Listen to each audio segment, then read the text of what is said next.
Di segmen ini, masing-masing paslon akan saling bertanya, menjawab, menanggapi, dan ditanggapi kembali. Format ini sudah dilakukan pada debat yang pertama 2 pekan lalu. Kesempatan pertama bagi paslon 1 bertanya kepada paslon 2. Waktu Anda bertanya 1 menit dimulai ketika berbicara. Silakan. Yes.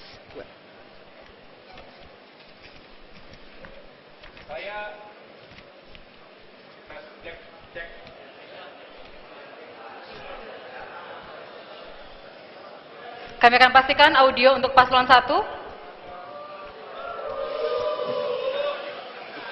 Mohon tenang, karena waktu tidak akan dikurangi, waktu baru akan dihitung mundur sejak paslon berbicara.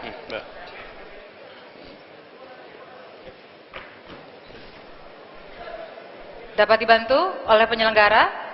Mikrofon untuk paslon 1. Kami sampaikan kembali, ini adalah kesempatan paslon 1 bertanya kepada paslon 2. Waktunya adalah 1 menit, dimulai sekarang. Saya ingin bertanya terkait dengan diskresi.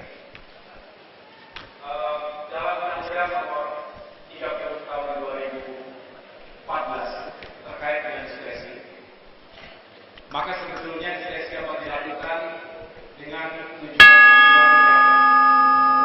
dan juga jika tidak tercantum dalam perundang-undangan. Dan dari beberapa pergub yang dilahirkan akhir-akhir ini, itu menunjukkan bahwa ada alasan-alasan atau argumentasi terkait dengan diskresi.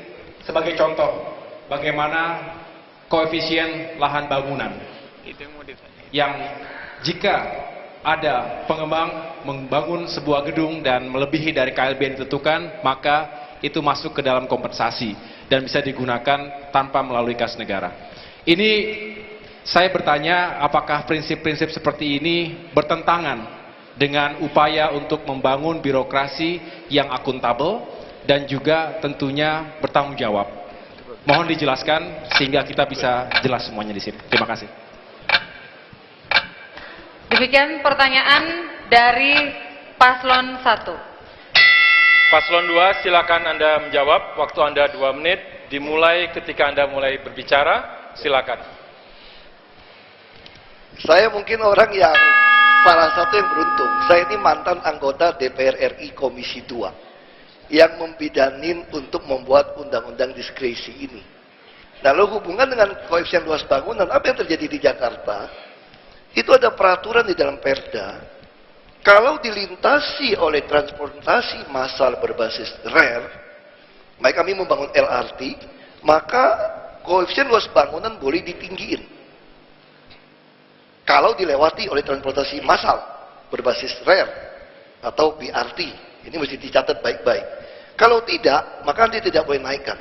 Anda mau teriak, mau bayar 1 triliun pun tidak bisa. Karena ini ada perda yang mengatur. Lalu yang jadi masalah bagaimana sekarang?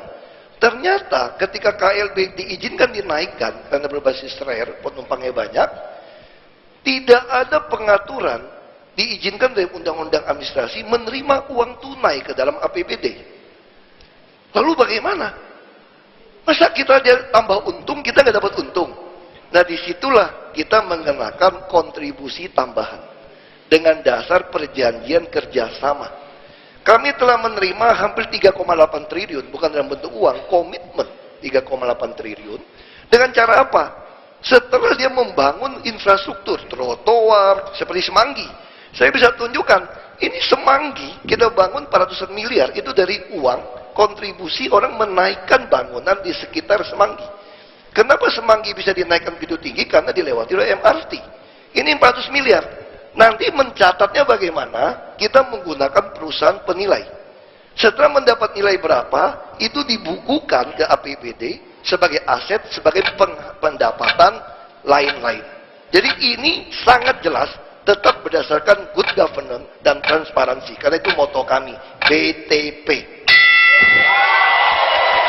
Jawaban paslon 2 sudah disampaikan. Kita akan lanjutkan setelah seluruh pendukung tenang. Kini Waktu 1 menit 30 detik untuk paslon 1 menanggapi jawaban paslon 2. Silakan.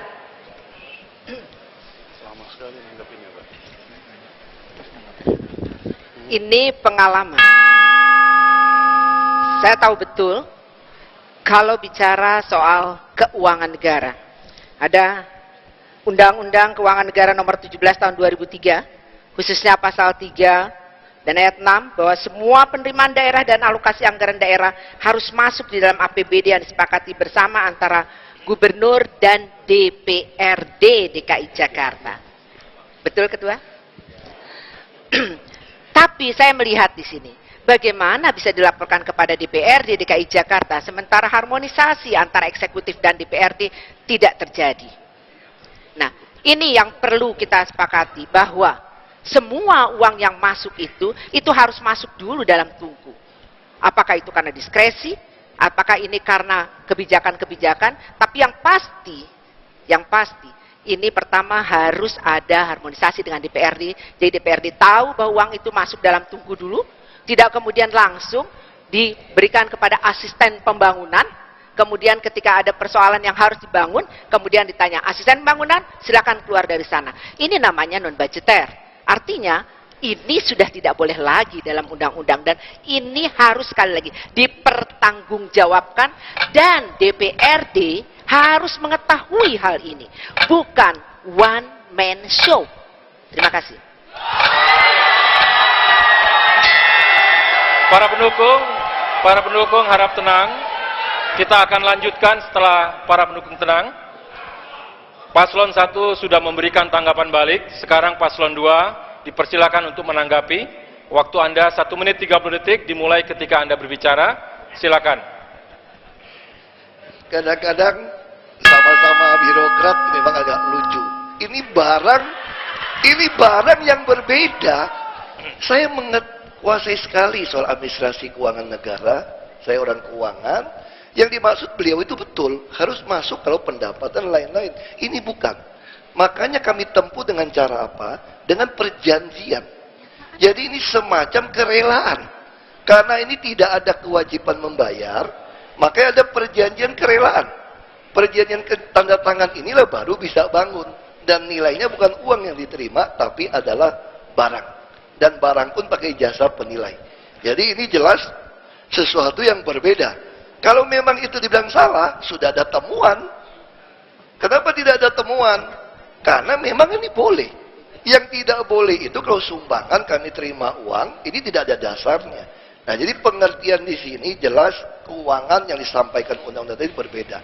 Makanya saya kira ya, birokrat-birokrat yang lama ini, saya mengerti, walaupun sudah 20-30 tahun jadi pejabat, tapi undang-undang tentang keuangan berbasis kinerja, itu baru dilakukan sejak tahun 2001. Dan seluruh Indonesia dijalankan 2006. Kebetulan saya orang keuangan, saya jadi bupati, jadi DPRD, saya kuasai sekali undang-undang keuangan daerah berbasis kinerja. Mungkin Bu Sirvi salah satu yang kurang mempelajari berbasis kinerja tadi. Terima kasih. Saling bertanya, menjawab, menanggapi dan menanggapi kembali sudah dilakukan antara paslon 1 dan 2. Bisa tenang? Bisa tenang kembali? Bisa tenang kembali para pendukung? Kita semua sesuai komitmen sejak awal dan kami tidak akan pernah bosan mengingatkan untuk ketertiban sepanjang berlangsungnya debat pada malam hari ini. Sekarang giliran dari paslon 2 ke paslon 3. Paslon 2 silakan bertanya, waktu Anda 1 menit.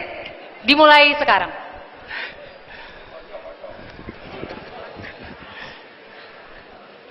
Terima kasih. Pak Anies, saya kemarin mendengar ada inkonsistensi terkait dengan kebijakan program reklamasi. Di satu sisi, Pak Anies menyampaikan bahwa nanti akan kita kaji. Di lain sisi, reklamasi harus dihentikan.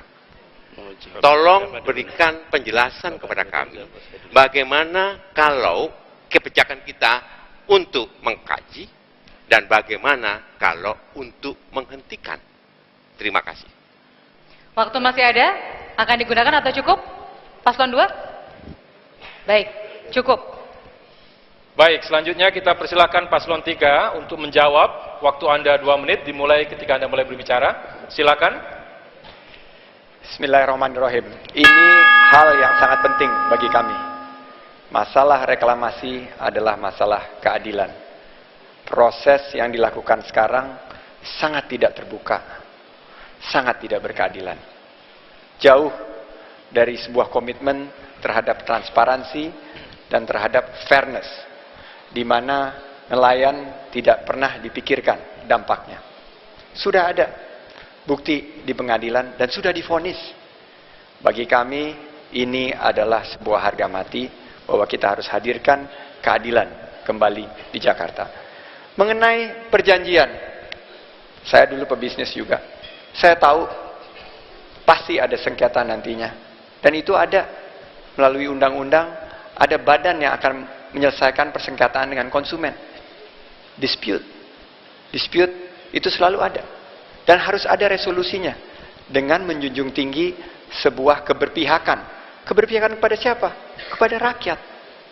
Kepada rakyat yang selama ini tidak merasakan keadilan yang dihadirkan untuk mereka. Saya melihat bahwa ini adalah sebuah perjuangan untuk membela rakyat. Silakan Mas Anies. Dan terkait dengan itu, kita berbicara tentang reklamasi untuk siapa. Sehingga ketika kita menempatkan reklamasi untuk kepentingan publik, itu diatur di pemerintah pusat, maka persoalan jadi lain. Tapi ketika semata-mata ini itu menjadi kegiatan komersial, apalagi yang dibicarakan semata-mata urusan pembeli dan penjual di dalam pengembangan tempat-tempat tinggal di sana, pertanyaan besar. Ada belasan ribu, bahkan sampai 20.000 nelayan di pesisir Jakarta yang hari ini hidupnya berubah karena reklamasi ini. Kami akan lakukan semua yang ada di dalam disposal kita untuk memastikan warga Jakarta terlindungi.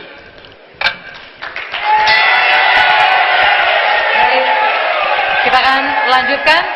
Paslon 2 saat ini. Banyak orang itu selalu menuduh kami tidak membela yang miskin, nelayan. Banyak orang tidak tahu Pulau reklamasi ini dirancang dari Pak Harto sejak tahun 90. Ketika kami melihat izinnya tidak bisa kami batalkan, kami mulai berpikir bagaimana mendapatkan kontribusi tambahan untuk membantu membangun nelayan. Karena tugas kami kan sekali lagi mengadministrasi keadilan sosial. Banyak orang nggak ngerti, pulau yang direklamasi 100% sertifikat atas nama Pemda DKI. Lalu yang bisa dijual 5% juga punya DKI. Lalu yang bisa dijual lagi 15% dari NJOP tiap tahun dia jual, ini juga dipakai membangun infrastruktur DKI. Kalau dalam 10 tahun mereka membangun, mereka berkewajiban memberikan kontribusi kira-kira 128 triliun. Hitungan perkiraan saat ini. Artinya, tanggul kita selesai, rumah susun nelayan selesai, tempat penampungan ikan nelayan selesai, dan termasuk semua rumah susun kita selesai. Nah, ini yang kami namakan bagaimana mengadministrasi keadilan sosial. Bukan mengatakan win-win solution. Tetap mau win-win atau apapun, yang diutamakan adalah rakyat. Makanya jangan heran, kami mendapat penghargaan pencapaian pembangunan indeks pembangunan manusia tertinggi di Indonesia. Karena targetnya manusia. Terima kasih. Baik. Pendukung paslon 2 harap tenang. Selanjutnya paslon 3 silakan menanggapi kembali dalam waktu 1 menit 30 detik dimulai sekarang. Yang selalu dibanggakan supaya paling tinggi di seluruh dunia, IPM ibu kota selalu paling tinggi di mana-mana, nggak ada yang aneh. Yang aneh itu adalah Jakarta, pertumbuhannya salah satu yang paling lambat di seluruh Indonesia. Jadi nggak usah bangga. Jangan bangga dengan IPM yang tinggi. Tinggi di mana-mana, namanya ibu kota IPM-nya pasti tinggi. Yang penting itu tumbuh atau tidak. Ternyata di Jakarta ini dibandingkan di daerah lain, pertumbuhannya paling rendah. Artinya tingginya itu warisan, bukan hasil karya sendiri. Itu catatan ya. Kemudian yang kedua, mengenai reklamasi. Reklamasi ini kita berencana untuk menggarisbawahi. Kalau bicara tentang masa lalu, Pak Basuki, korupsi pun sudah dimulai dari zaman dulu. Apa ya kita mau teruskan? Apakah selalu segalanya dari masa lalu berarti harus diteruskan? Yang sudah sekarang ada, kita manfaatkan untuk kepentingan publik. Warga Jakarta sekarang nggak punya pantai. Warga Jakarta sekarang nggak pernah merasakan rasanya berada di pesisir. Namanya aja Sunda Kelapa. Di mana nyur-nyur melambai itu? Nggak ada.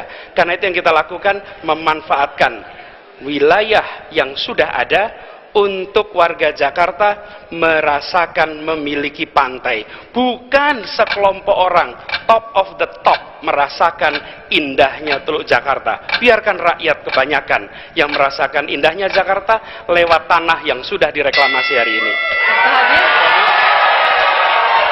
Pendukung paslon 3, tenang, kita akan lanjutkan.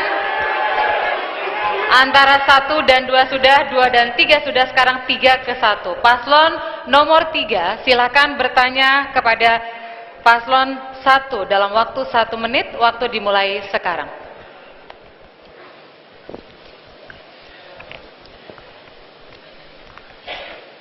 Ibu Silvi. Ibu Silvi sudah di birokrasi 38 tahun. Dan Ibu Silvi sudah merasakan kepemimpinan dari beberapa gubernur sebelumnya. Ibu Silvi pernah di beberapa posisi. Yang saya ingin tanyakan, yang kami Anies Sandi ingin tanyakan, bagaimana pendapat Ibu Silvi terhadap reformasi birokrasi dan kepemimpinan yang dijalankan oleh Pak Basuki? Pertama, dibandingkan dengan gubernur sebelumnya. Dan apa pelajaran yang bisa kita ambil untuk 5 tahun ke depan membantu rakyat Jakarta menyediakan lapangan pekerjaan dan memperbaiki pendidikan. Terima kasih. Waktu masih ada, cukup. Semua pendukung harap tenang. Sekali lagi harap tenang semua pendukung. Baik, selanjutnya kami persilakan paslon 1 untuk menjawab pertanyaan dari paslon 3. Waktunya 2 menit dimulai dari sekarang. Terima kasih, Mas Sandi. Hampir saja kita berpasangan. Undang-Undang Nomor 5 Tahun 2014 tentang ASN. Kita tahu betul bahwa beda dulu dengan sekarang. Ketika sebelum Undang-Undang ASN 2014 memang itu kita memakai Undang-Undang tentang Kepegawaian. Sekarang ASN. Artinya bahwa tetap ada hal yang tetap kita lakukan, yaitu bagaimana reformasi birokrasi ini. Yang pertama adalah bagaimana ramping struktur kaya fungsi. Dan kita akui bahwa beberapa pendahulu kita, bukan baru sekarang saja, itu sudah dilakukan ramping struktur kaya fungsi. Pastinya makin kemari harus makin ramping dan fungsinya makin banyak. 71.779 pegawai negeri sipil dengan 68.649. Mudah-mudahan saya tidak salah, itu PPSU atau PHL-nya. Ini memang memerlukan satu reformasi birokrasi di mana fit and proper test, computer assisted test itu diperlukan sekali.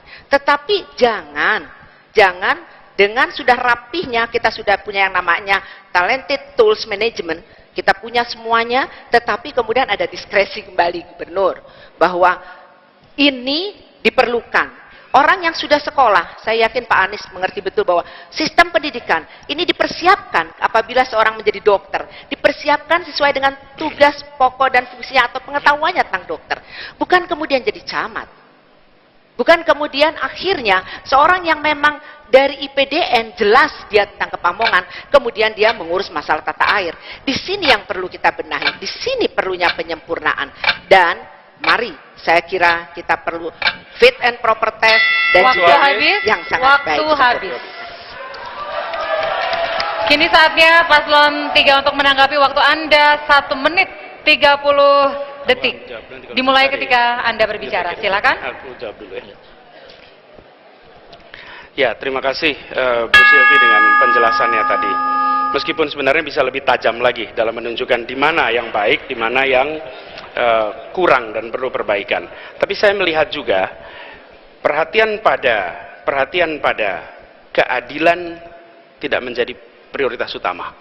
Salah satu problem yang kita saksikan sekarang, misalnya kita menemukan bahwa kepala sekolah dengan pegawai TU misalnya, tunjangan TKD-nya, tunjangan kinerja mereka itu berbeda sekali. TU bisa jadi lebih tinggi justru dari kepala sekolah. Kenapa? Di sini menjadi penting jadi perhatian. Kualitas manusia harus jadi prioritas. Tunjangan kinerja bukan saja untuk birokrasi yang 70.000 itu, tapi jangan lupa yang 85.000 guru di sekolah umum, yang 31.000 guru di madrasah, mereka memerlukan tunjangan yang tidak kurang. Apalagi kalau kita lihat PPSU mendapatkan perhatian baik, kita senang dapat gaji di atas 3 juta, tapi masuk guru PAUD gaji mereka 200.000, 300.000. Kita akan naikkan 3-4 kali lipat gaji PAUD untuk guru-guru di Jakarta ini. Menunjukkan bahwa reformasi birokrasi bukan untuk birokrasinya sendiri, tapi untuk pelayanan publik di hal prioritas. Apa hal prioritas itu? Peningkatan kualitas manusia di Jakarta. Makasih. Baik, kita mulai.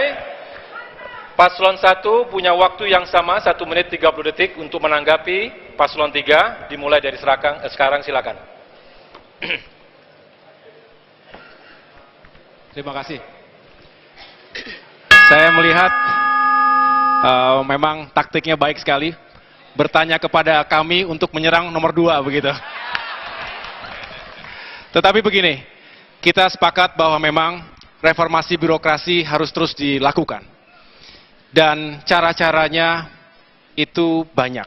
Tetapi yang jelas, bagi kami, membangun birokrasi itu harus menggunakan hati juga. Ingat, birokrasi, sistem, itu intinya adalah manusia. Manusia terdiri dari pikiran dan hati.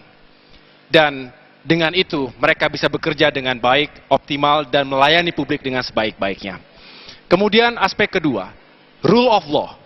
Dalam membangun good governance, atau istilahnya silakan mau open government dan lain sebagainya, tetapi intinya membangun tata kelola pemerintahan yang baik, itu harus menjunjung tinggi, ataupun benar-benar memahami rule of law, supremasi hukum. Mengapa? Karena kita ingin menjadikan birokrasi kita bersih dan transparan. Nah, kalau tadi dikatakan diskresi atas azas kerelaan, kemudian menabrak undang-undang. Saya pikir ini sesuatu yang tidak bisa dibenarkan.